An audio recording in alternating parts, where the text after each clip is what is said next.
Alright, so for this one I might be bending the rules ever so slightly. In terms of Undiscovered Gems, you could probably put forward the argument that Regina Spektor is quite a well-known name in music, so does this qualify? But hear me out, I think this absolutely does. Whether or not you're familiar with her work, you know about her albums, you're a fan, you don't really think she's that good, I think it's definitely safe to say that this album just got really overshadowed and overlooked. It was a huge year for music lovers, and so many big albums came out that year that it only makes sense that something like this would end up falling by the wayside. But it does make me sad to think that an album as good as this ended up getting left behind the way it did. I suppose boundary pushing, genre shifting, experimental aren't words that you could tag onto this, and perhaps that might not interest many music lovers in the way that it would with like a, I don't know, a Death Grips or Danny Brown album from 2016. But it is in its own way remarkable. I find Regina on this album to be at her best. She's penning some of the best songs she's ever written. The tracks are very whimsical with their arrangements. The production is so on point throughout. Perhaps it's not as aesthetically pleasing or as dreamy as something Julia Holter has ever made, but for me, I feel like both of these artists should be able to coexist in that same critically acclaimed sphere. Regina's voice throughout this album is haunting, it's very lovely, it's very wise as well. I love the tone of her voice. It just has this wiseness to it that I can't quite explain, but I just feel as though I'm being told a life lesson by her on every song. Not something I think you could say about her previous work, but I feel as though as she's gotten older, she just has this unique mindset towards life in a sort of like Sharon Van Etten type way that she had on her latest album. Just at a point where she's at, where she's like, I understand things now, I see how things can end up panning out, this shouldn't be how it is for you. Because this is a very self-reflective album. It's Regina telling a lot of stories throughout her life. There are some incredibly vivid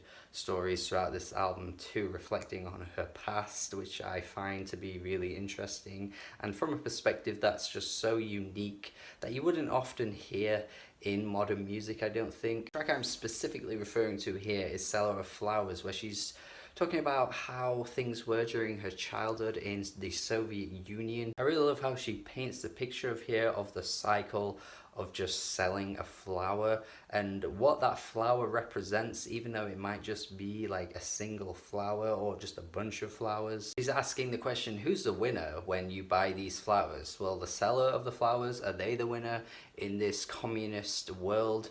Not really, no. Is the buyer the winner when they're buying a flower that's probably going to die the next day? No. And Regina at this point in her life was too poor to even go out and buy flowers herself, so she wasn't the winner in this situation either. The parents of these children who had to live through this weren't the winners either. Like, just all of this just from a simple story about going to a market in Russia, buying flowers. Like, the way she just unpacks all of this and it unfolds to this huge story, I think is just so damn cool. And this is just one song on an album that's filled with so many of these great songwriting moments like this. And the way she writes these songs isn't exactly the most complex either. I mean, she's not going into this vast detail with every track. Some tracks are very simple, straightforward, but I feel as though Regina's always been able to do that incredibly well by also maintaining that talent that many of the songwriters don't have, I feel. A track like The Light, for example, is the way it sounds and the way she sings the song is absolutely beautiful.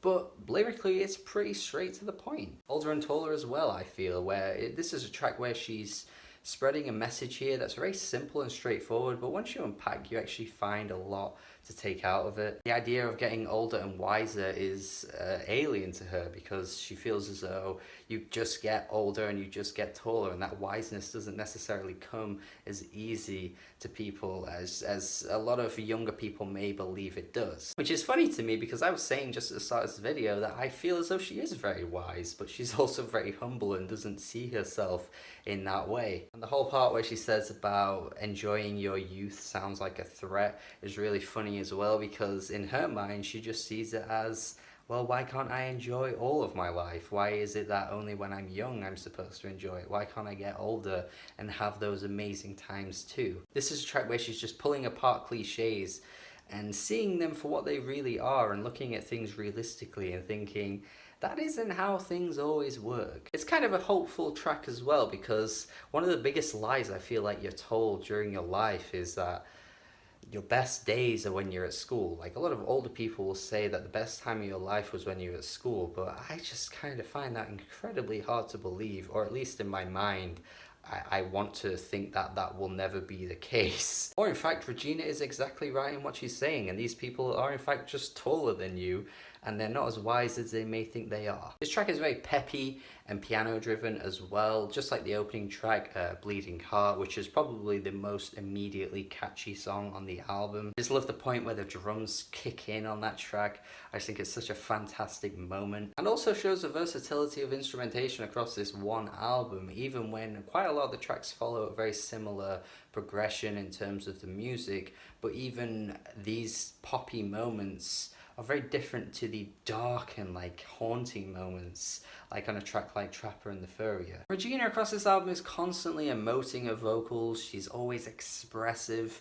The mood is always perfect to the point of what's going on the singular track. She's never just singing the same way on every track, which can be quite a problem with a lot of singer-songwriters, where they just end up copy and pasting the same ideas on every song. With Regina, you're just getting something different every time. Things get extremely dark on the track Obsolete as well, where she's taking a look at herself and just questioning her existence and what it means to be who she is.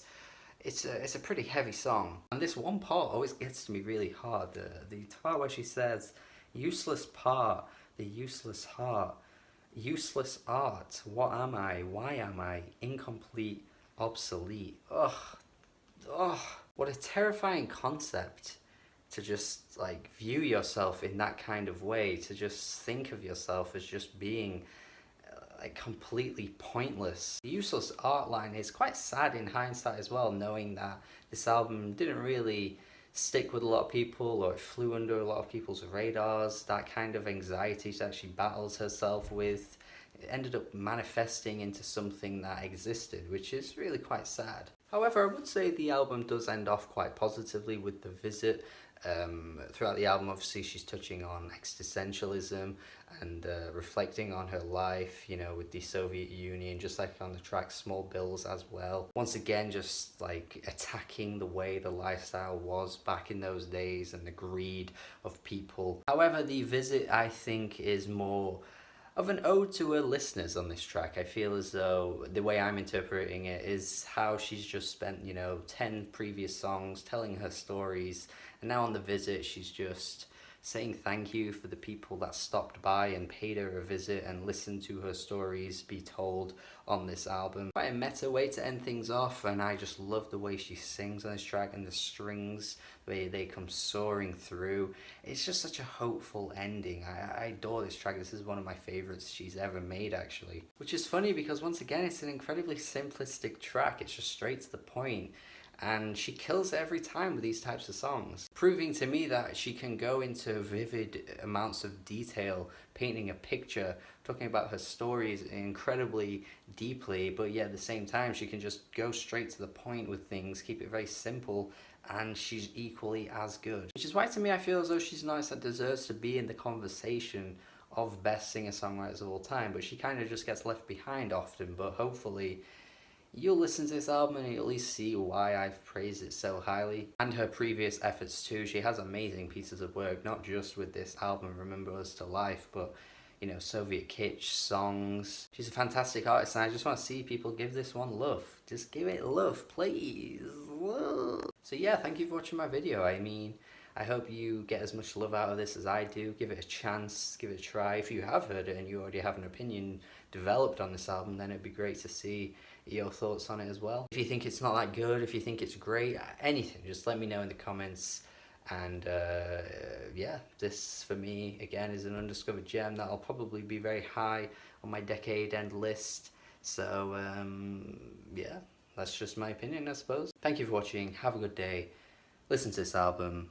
Listen to all their albums. Goodbye.